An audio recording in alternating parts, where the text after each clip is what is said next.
ahora vamos a hacer honor a nuestro programa.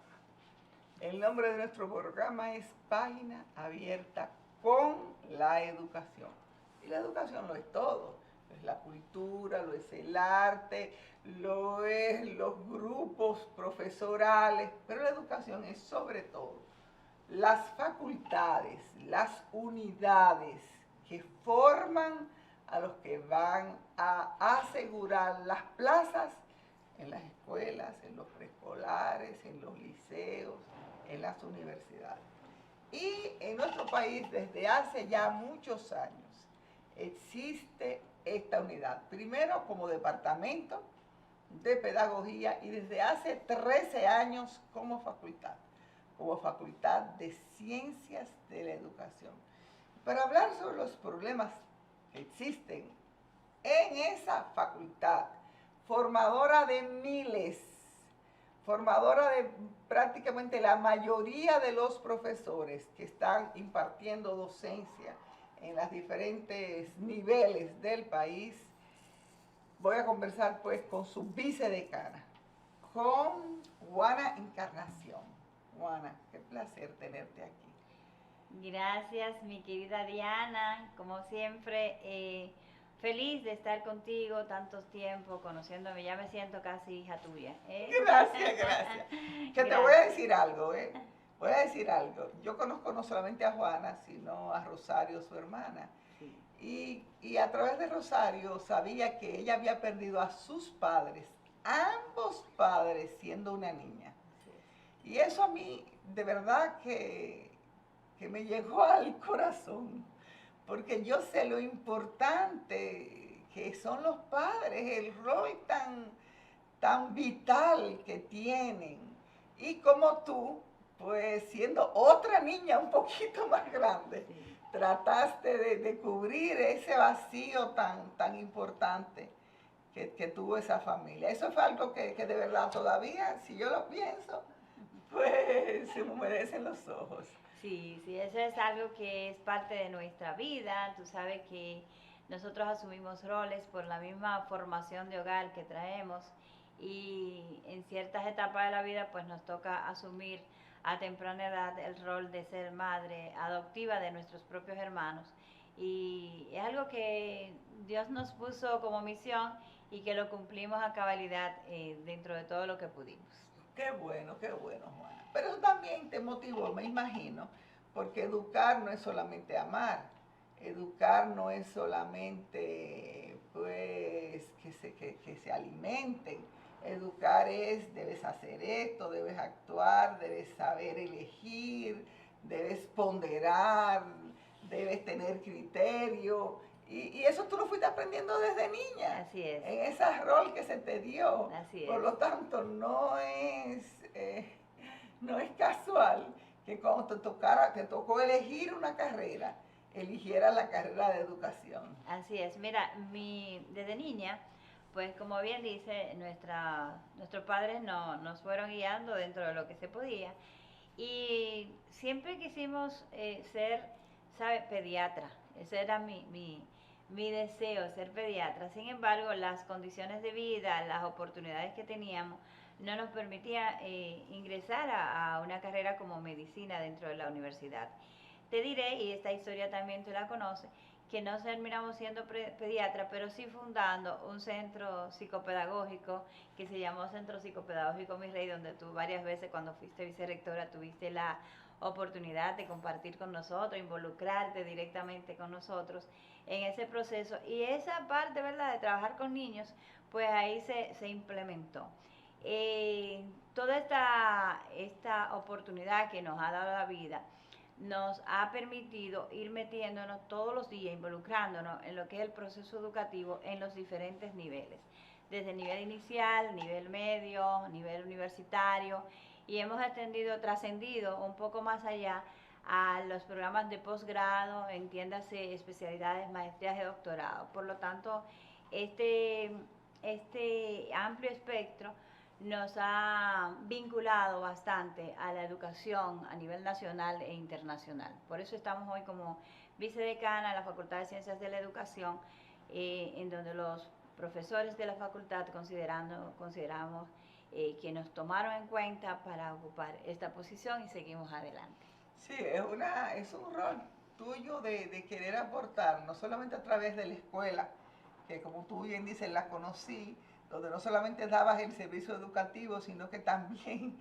pues quisiste dar servicios de culturales, Sí. servicios odontológicos, servicios de diferentes índoles, y además vinculado, siempre lo recuerdo, al Club de Leones. Sí, sí. ¿Sigues vinculado al Club de Leones? No, mira, directamente no, estuvimos ocupando alto liderazgo en el Club de Leones Internacionales y ocupamos varias posiciones, es cierto, nos extendimos hacia las comunidades porque es un club de servicio para los más necesitados y ahí tuvimos un gran desarrollo. Recientemente, el año pasado, pues el distrito R1 de los Clubes de Leones Internacionales nos convocaron a compartir con ellos una conferencia en el plano relacionado con la pandemia, con el COVID-19. Y ahí, bueno, nos reencontramos todos, aquellos que éramos compañeros del momento, pues ya son gobernadores y fue un reencuentro familiar entre los clubes de leones internacionales que sigue haciendo un gran trabajo y nosotros tenemos ahí esa semillita sembrada. Qué bueno esa semillita, Juana, que tú en tu rol de dirigente del sector educativo y en tu rol que vislumbro de mayor relevancia en el sector educativo, pues podrías sacar algún provecho para hacer acciones conjuntas como esa que se te ocurrió en ese momento, sí, que fue pues darle un servicio a tu comunidad de ese momento, que era el sector de los mameyes. Así es. Los mameyes, Isabelita, toda esa zona este me tocaba a mí. Qué bien. Sí. Juana, pero vamos a hablar de educación. Bien. Realmente el país, para nadie es un secreto, pues ha estado en los últimos años pues siendo muy relegado a nivel de los estándares internacionales en sus posiciones de los conocimientos que los estudiantes de diferentes niveles han mostrado. Las pruebas PISA, son varias, ¿no? Sí. ¿Verdad? Realmente demostraron que nuestros estudiantes no tenían las competencias de otros países y hacíamos esfuerzo. Y poníamos, lo que pasa es, yo siempre digo, es que tampoco los otros países se quedaron esperando que nosotros avanzáramos. Exacto. Ellos también hicieron sus trabajos para que sus niveles educativos avanzaran, pero nosotros íbamos perdiendo posiciones, quedando rezagados. ¿Tienes tú una idea de por qué nosotros estamos tan rezagados a nivel educativo? Mira, de hecho, yo no le llamaría que estamos tan rezagados. Yo creo que lo que ha habido la oportunidad de ir renovando estos planes de estudios que nosotros hemos tenido por tantos años, como bien tú decías, la Facultad de Ciencias de la Educación surge de un departamento de pedagogía que tiene su esencia, su filosofía y que tú sabes que el currículo va evolucionando, la vida va evolucionando, los seres humanos también con todo este trámite. Entonces, en un momento determinado se hacen evaluaciones con diferentes organismos internacionales regularmente y entonces se toman muestras. Esas muestras son las que dicen que el sistema educativo dominicano o nosotros estamos muy mal en matemática o estamos muy mal en lectura, que es lo que dice la prueba PISA, la TESRE y otras que han aplicado en el país. Ahora bien, ¿qué pasa con esto? Fíjate que nosotros hemos ido cambiando nuestros sistemas de enseñar, ¿verdad? Y los muchachos han ido también cambiando su sistema de aprender. Hemos pasado de un conductismo propio, de orientar procesos, de repetir procesos, a un proceso cognitivo. Nos hemos en un momento anclado, tú sabes que todo lo que venimos formado, ¿verdad? del modelo tradicional, venimos a repetir lo que otros nos dicen. Cuando hemos avanzado al modelo cognoscitivo, pues tenemos que eso que repetíamos, convertirlo ya en un proceso, ver cómo nosotros procesamos esa información que nos podían repetir. Luego entonces llegamos a un modelo constructivista, donde teníamos que combinar tanto el conductismo, el modelo tradicional, con este proceso cognoscitivo. Y ahí entonces, ¿qué ha pasado? Hemos ido anclando otra, es utilizando las herramientas tecnológicas como medios para ese proceso de enseñanza-aprendizaje.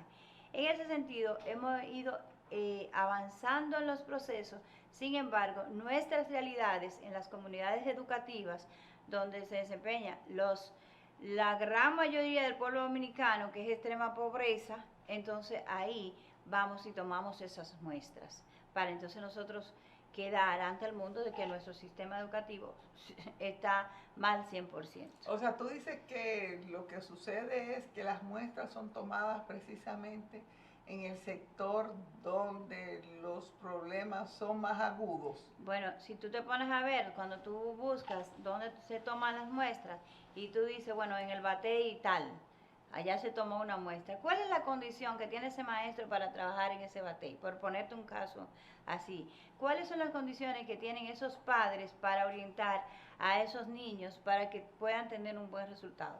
Me voy a un caso extremo, ¿verdad? Porque podía a tomarse la muestra, qué sé yo, un alto sector en el colegio Calazán, qué sé yo, esa por poner un nombre, no quiere decir que sea esto. Pero yo creo que tenemos otros factores que estudiar al respecto. Tenemos que seguir evolucionando en los estudios. Y fíjate cómo nosotros también vamos cambiando cada cierto tiempo el modelo educativo o a través de quizás una normativa de momento. Y no es un modelo educativo como tal, porque no lo... teníamos un modelo sociocrítico, o sea, como muy mezclado.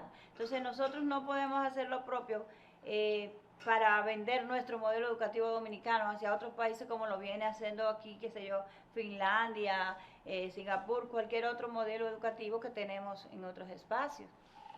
Juana, yo recuerdo, por ejemplo, que cuando yo era una escolar, me encontré, ¿no? Que, bueno, lo que tú aprendías eran por ejemplo, reglas. Todas las palabras terminadas en G terminan en G menos, te daban las excepciones. Exacto. O en GIR son con G menos, las menos crujir, menos, tú te aprendías excepciones. Y lo mismo en matemáticas, bueno, tú aprendías tus reglas. Sin embargo, luego vino la regla de conjunto, exacto, por decirte. Sin embargo, ¿cuánto se perdió en trabajar en horas clase? Se perdió en trabajar esta teoría que luego fue desechada. Totalmente. Está desechada, o sea, tú tenías un libro de matemáticas y en vez de ese libro de matemáticas trabajarte multiplicación, división, operaciones matemáticas, problemas, tú tenías toda una... Igualmente, había toda una teoría, por ejemplo, en cuanto a la comunicación. A mí no me enseñaron oyente, receptor, emisor, mensaje, no sé, a mí no me enseñaron nada de eso. Pero como me enseñaron un buen léxico, sí, yo sabía que yo era, si hablaba, la emisora, y sabía que si yo no era la que hablaba y la que oía, era la receptora. Sí, punto. Sí. Y sabía que lo que me estaban diciendo era el mensaje. Pero había toda una teoría que luego, ¿para qué sirvió? Entonces, no es posible que nosotros nos hayamos pues inundado de cosas que no son realmente pertinentes. Por eso tú me lo vas a decir, Juana, en el próximo segmento de Página Abierta con la Educación, hablando con Juana Encarnación, la doctora Juana Encarnación, nada, ¿no? Vicedecana de la Facultad de Ciencias de la Educación, y por qué no decirlo, candidata a decana. Míreme aquí como yo tengo mi taza que dice mi decana 2226.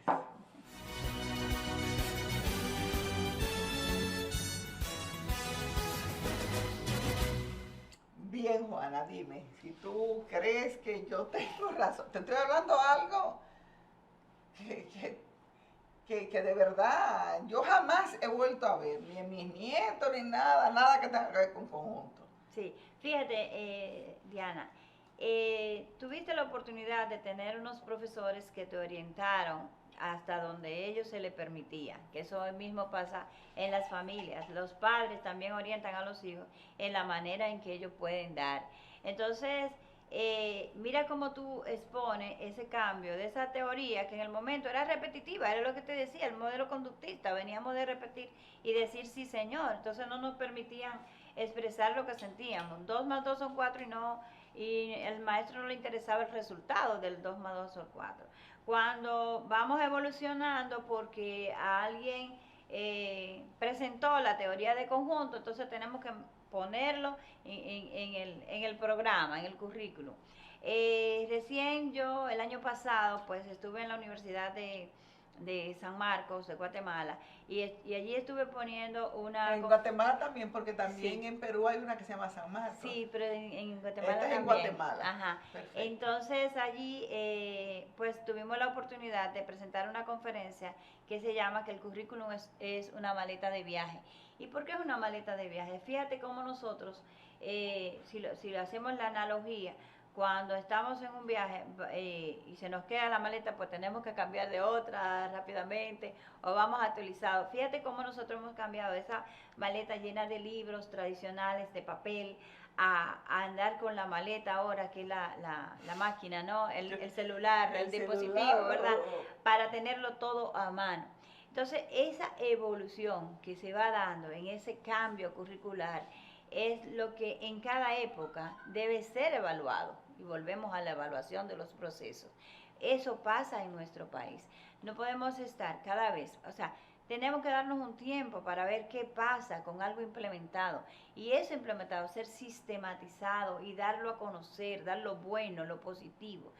Centrarnos más en lo positivo que tiene nuestra educación dominicana que resaltar lo negativo, aunque eso tiene sus bemoles. Sí, porque tenía positivo, porque de ahí salimos Exacto. nosotros, De ahí que salimos. somos personas que tenemos un cierto nivel. Exactamente, exactamente. Entonces, cuando es lo, exactamente, yo digo, pero yo vengo, tú sabes, del campo, yo pude emigrar, yo no tenía, vamos a decir, una plataforma que me dijera, tienes aquí los libros que tienes que estudiar, yo tenía que irme a la biblioteca, a sentarme horas a poder revisarlo. Ahora lo tenemos al alcance de nuestro bolsillo, andamos con ello por donde quiera, ¿no?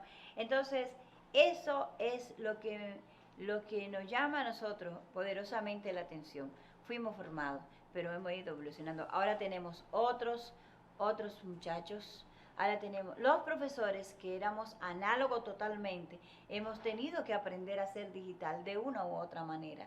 La pandemia ha sido una buena oportunidad para ver que esta tecnología, estas herramientas que nosotros la veamos como un medio ha sido una necesidad para incursionar en ella, para involucrarla en todo ese proceso de enseñanza aprendizaje y que mira que esa enseñanza y aprendizaje es de doble vía porque yo aprendo con mis estudiantes y ellos aprenden conmigo, yo enseño a mis estudiantes y ellos también me enseñan, entonces a veces como se te pasa algo con la computadora, a mí por la profesora, pero haga tal cosa. Exactamente.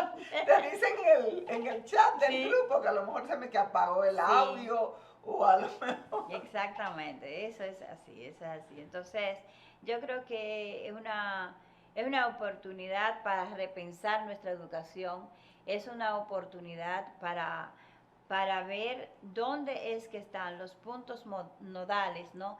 Yo he hecho un llamado de atención respecto a la formación y es sistematizar procesos.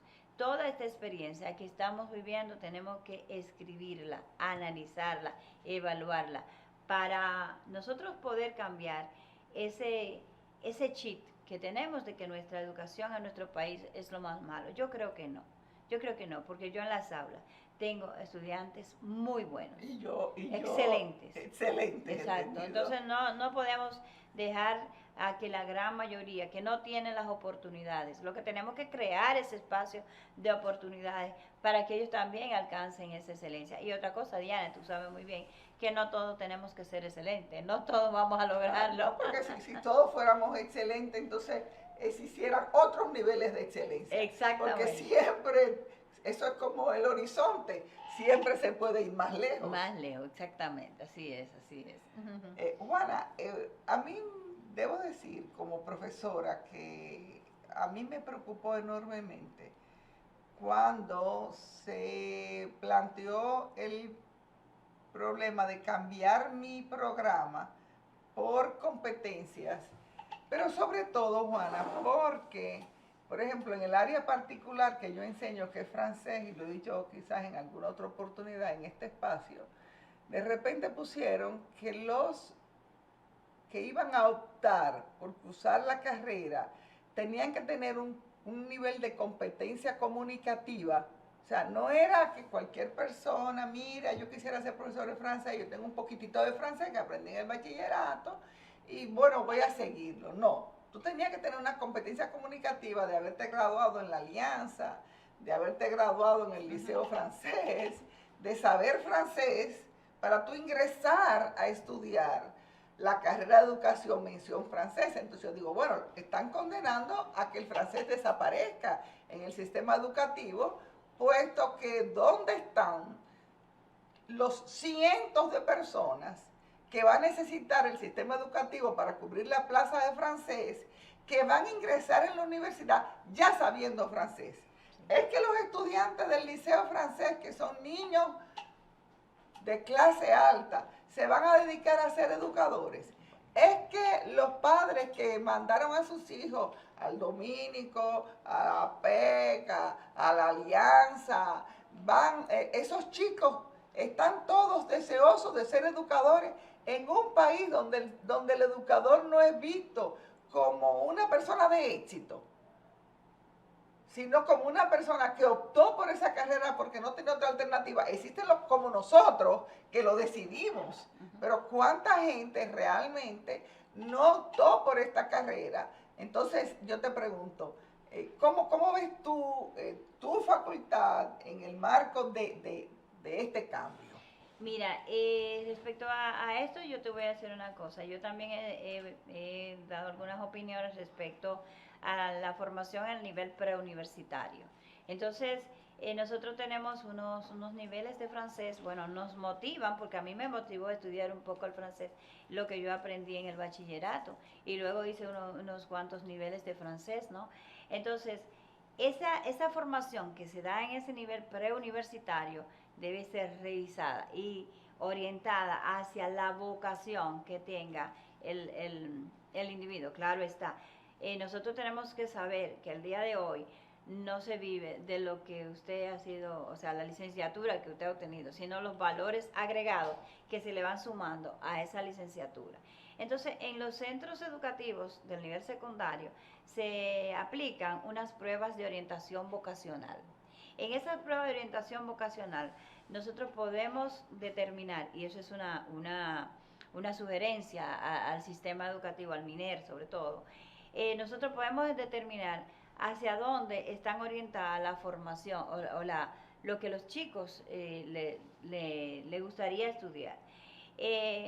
Lo de los idiomas es algo que es vital, o sea, ya vamos en avance, ya no se tiene una sola lengua como madre, ¿no? que se tenía, ya es una necesidad por esta amplia relación que tenemos a nivel mundial. Yo le digo a mis alumnos, ustedes no se pueden formar solamente para trabajar en una escuela dominicana, ustedes tienen que pensar, y no solo dominicana, en un espacio, por ejemplo, usted tiene que pensar que usted está aquí, en Punta Cana hay una buena oportunidad para trabajar con estos muchachos y usted tiene que estar preparado, entonces todas esas competencias debe tenerlas.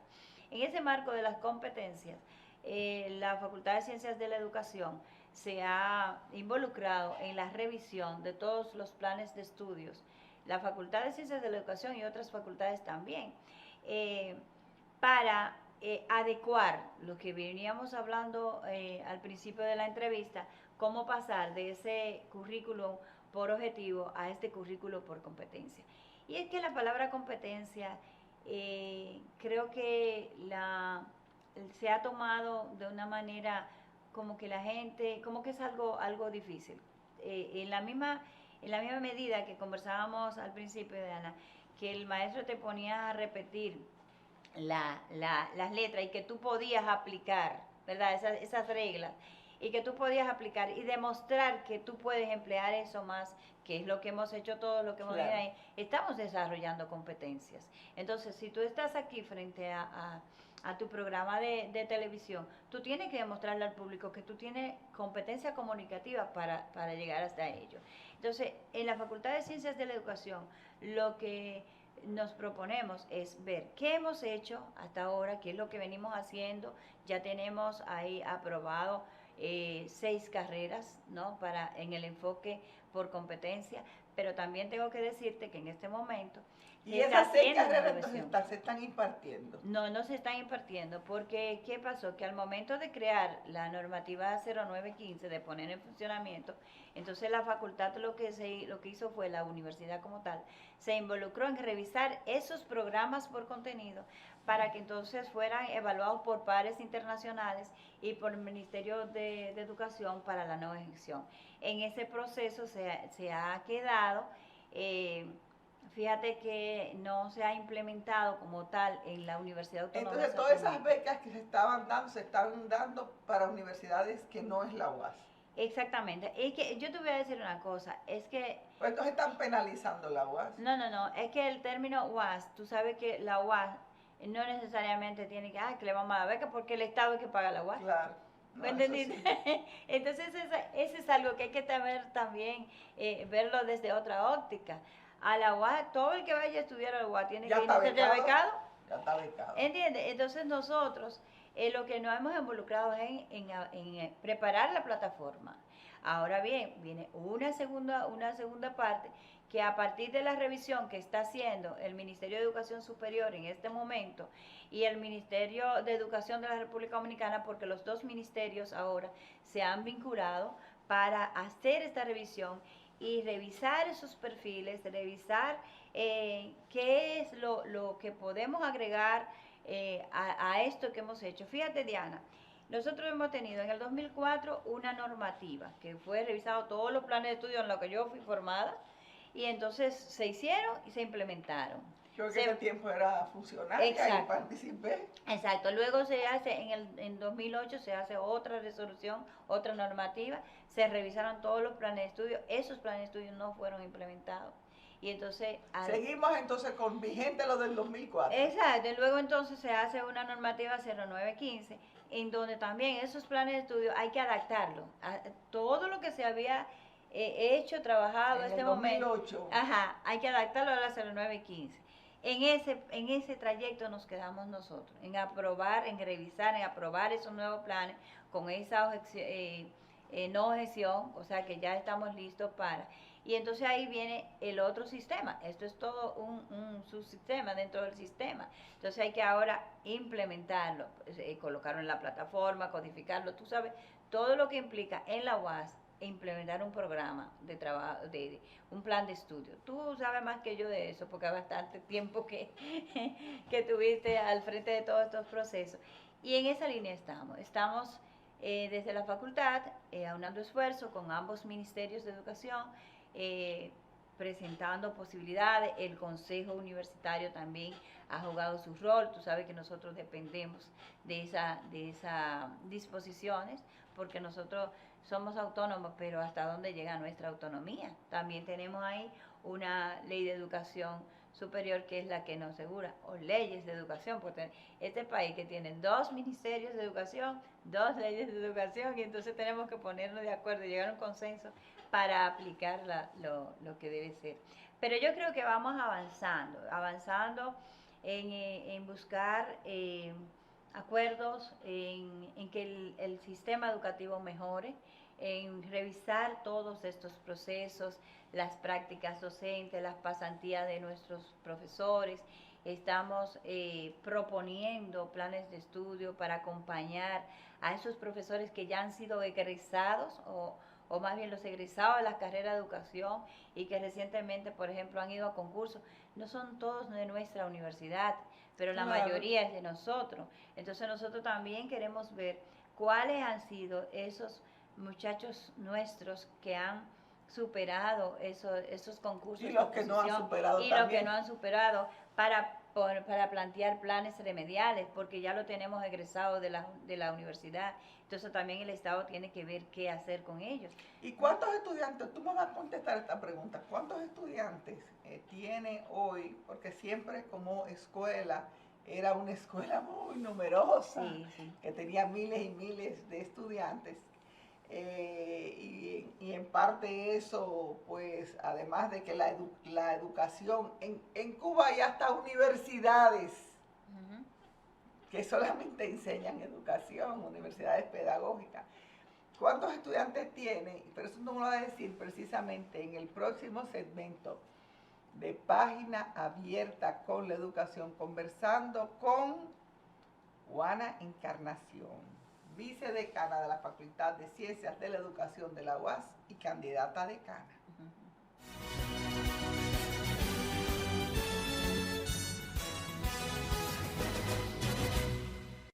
Ok, ¿cuántos estudiantes ustedes tienen, Juana? Mira, la matrícula nuestra, pues actualmente ronda los 35, 36 mil estudiantes. Todavía hay mucha gente. Sí, fíjate que si vemos las graduaciones recientes, nosotros somos los que más egresamos. Líderes graduando. Sí, líderes graduando. Y entonces, como tenemos una amplia masa, por eso es que tenemos la mayor cantidad de egresados del país.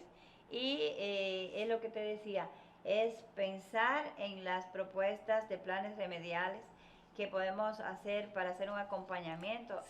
Sería como darle a los egresados, ver cuáles fueron sus fallas y darles cursos particulares para enmendar las fallas que tengan.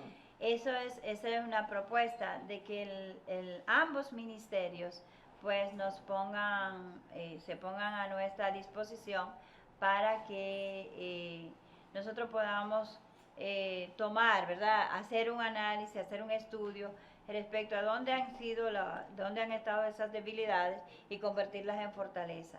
Crear esos planes de estudio que sean, o más bien esos cursos extracurriculares, llamémosles así, de educación continuada a través de diplomados, y serían yo te lo digo porque normalmente la educación posgrado en la UAS tiene un costo poco alto porque ya sale del egreso propio de la academia.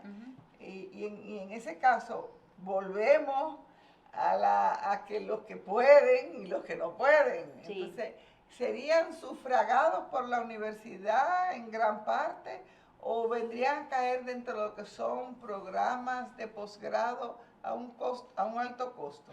Mira, pueden haber dos alternativas. Una alternativa es que nosotros presentemos proyectos al Ministerio de Educación a través del INAFOCAN y esos con una buena estructura, un proyecto bien estructurado, con un estudio previo donde se haya hecho un diagnóstico de ver dónde están las fallas y entonces en un tiempo determinado poner una especie de pasantía, prácticas directas dentro de las aulas y entonces que vienen siendo supervisadas por todo un equipo y eso podría costearle al Estado, pero además de eso también estaría la posibilidad de que todo aquel que quiera involucrarse y que tenga los recursos para mejorar sus capacidades también lo pueda hacer. O sea, tendríamos dos alternativas.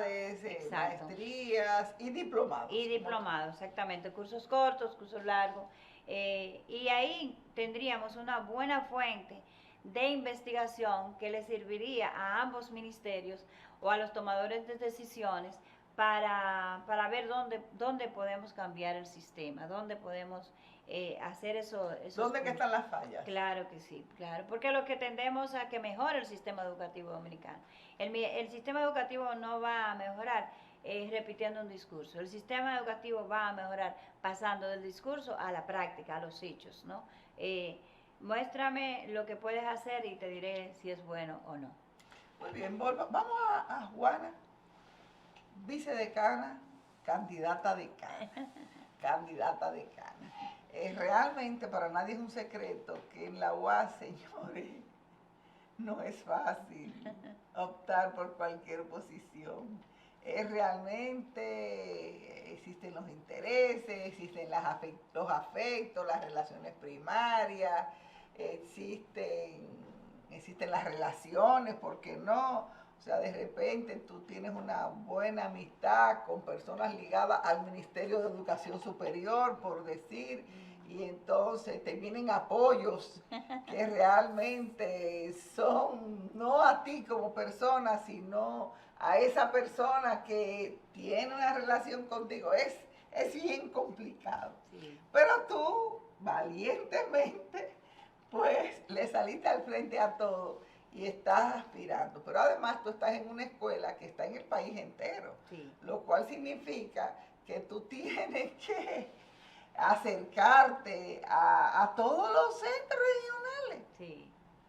Sí. Entonces dime, ¿cómo va ese trabajo mezclado con tu condición de madre, tu condición de esposa, tu condición de profesora, sí. De gente de funcionaria universitaria que te roba tiempo? Sí. Dime. Mira, Diana, tú nos conoces, tú sabes que hemos aprendido a definir roles, hemos estado dedicando un tiempo a cada uno de esos acápites de nuestras vidas, de tal manera que podamos seguir adelante con los proyectos emprendidos. Y para nosotros ha sido de mucha satisfacción estar involucrada en este proyecto de la candidatura al decanato, aún siendo funcionaria, porque cuando nos ha tocado hacer los roles de vicedecana, hemos cumplido al pie de la letra con nuestro rol como vicedecana. Y sacamos tiempo para también conversar y dar esa llamadita a los profesores, visitarles. Tenemos lo que se llama la ruta segura, trabajamos en diferentes vías, ahora vamos hacia el norte, vamos hacia el sur y vamos haciendo ese contacto con los profesores. No hemos tenido que esperar este momento para hablar con los docentes, sino que todo el tiempo hemos estado involucrados con ellos, acompañándoles en este proceso. Sabemos que hay muchos intereses de por medio, esto es normal cuando uno está en un conglomerado donde otros compañeros también quieren llegar a la misma posición, pero nosotros lo que tenemos es una cartilla de trabajo que hemos venido haciendo y nos interesa sobre todo aportar. Ver cuáles son las políticas educativas que tienen ambos ministerios, porque tenemos que trabajar con ambos ministerios de educación del país, para que estas políticas renovadas nosotros podamos aportarles, colaborarles, decirles, ustedes necesitan esto, se lo estamos ofreciendo. Para eso tenemos unos equipos trabajando en esos proyectos. Aquí y en el interior. Aquí y en el interior. Tenemos dividido por zonas y en cada una de los recintos, centros y subcentros, tenemos un equipo que nos representa. Hasta el día de hoy nos sentimos muy cómodos. Tú sabes que siempre se van haciendo encuestas, valoraciones y estas nos favorecen al día de hoy. Pensamos que nosotros hemos trabajado con las personas que opinan igual que nosotros, hemos trabajado al lado de ellos, le ofrecemos nuestra oportunidad. Eso es muy importante, Juana, que realmente, más que competidores, se sientan pues ustedes aliados. Correcto. Donde realmente van a llegar, uno va a llegar porque claro. es la ley de vida, claro. Pero que esas ideas que aportan personas que tienen su valía, porque no claro. Vamos a denostarlo, al contrario, tienen su valía, pero tú tienes la tuya también, claro. Y tus méritos también. Así es. Y tus deseos de hacerlo tú porque entiendes que tienes las capacidades, la voluntad, la juventud, sí. La fuerza sí. Para hacerlo. Sí, nosotros en ese sentido pues lo que hacemos el acompañamiento, o sea, un acompañamiento o un proceso de inducción, ¿verdad? Que vamos a ir capitalizando, ¿no? En la medida en que podamos llegar a la posición en que podamos plantear.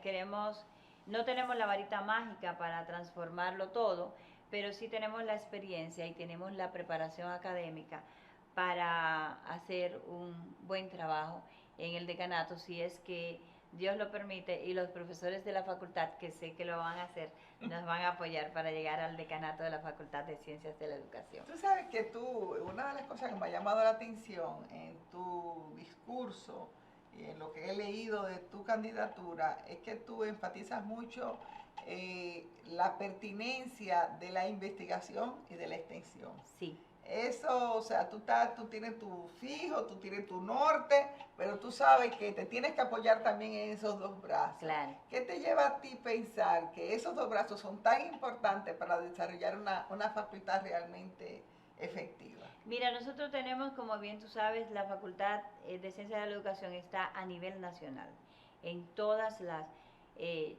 bueno, podría decirte en todas las extensiones de la UASE, que están ya casi en toda la provincia, porque fíjate que ya estamos en Dajabón, ya tenemos aulas también en Constanza.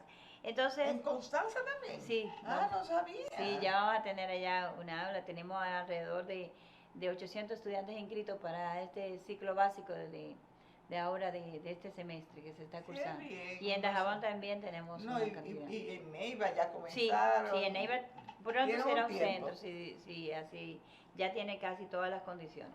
Entonces, investigación. ¿Por qué investigación, Diana? Porque lo que no se investiga no tiene razón de ser. O sea, yo te puedo repetir el discurso, pero ¿en base a qué? O sea, yo tengo que tener esa sustentación. Este edificio está construido en base a, o sea, tiene que haber previamente un antecedente de por qué surge esto. Y para poder cambiar eso, tengo que investigarlo y tengo que sustentarme en una base sólida. Entonces, la investigación es vital para todo. Fíjate que tú puedes ir al médico y el médico comienza inmediatamente con unas preguntas a indagar por qué te duele la cabeza. Y entonces ahí va sacando ese diagnóstico que te va a llevar. Extensión es necesario. ¿Y dónde surge la extensión? De la investigación misma. Porque extensión no es solamente ir a el cumpleaños de Juan Pablo Duarte y vamos allí a presentarle, a rendir honores. Es más allá. ¿Qué pasó? ¿Cómo yo puedo llegar hasta esas comunidades? Que sean los docentes de ese recinto que me digan a mí, mire, hay un foco de atención allí en donde la Facultad de Ciencias de la Educación puede estar presente. Entonces vamos combinando esos dos elementos. La investigación y la extensión son necesarias para poder desarrollar un proceso de enseñanza y aprendizaje en estos individuos que están involucrados en este proceso de vida. Si yo no investigo, no tengo derecho a la palabra, decía un señor. Así Sí. que eso es vital. También veo que tú pues hablas del bienestar. Sí. Pero no solamente el bienestar de los docentes, sino del bienestar de los estudiantes. Claro.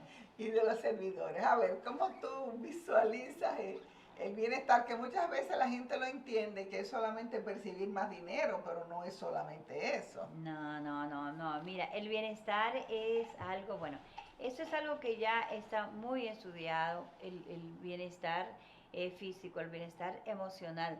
Si yo no estuviera ahora mismo, y tú también, en un estado de tranquilidad, nosotras no nos pudiéramos estar conversando de esta manera en que lo estamos haciendo. Entonces yo tengo que trabajar al individuo para brindarle esos espacios donde si él va a buscar, por ejemplo, un servicio al departamento de registro, él sienta la satisfacción de que ese departamento le ha acogido. Que no, Pero tú hablas de bienestar también del sector administrativo, porque para que el sector administrativo dé a los estudiantes, a los profesores ese trabajo de calidad, tiene que sentirse bien. Necesariamente, por eso hacemos ese foco.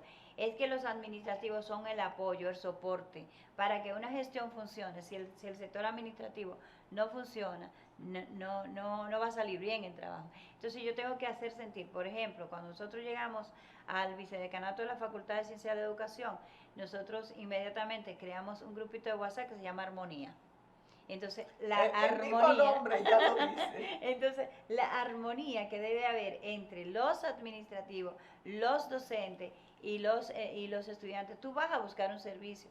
Ese servidor administrativo está para darte ese servicio, pero para dártelo de manera adecuada. Entonces yo tengo que ver cómo se está sintiendo mi personal, el que está trabajando conmigo, para que ese trabajo salga bien.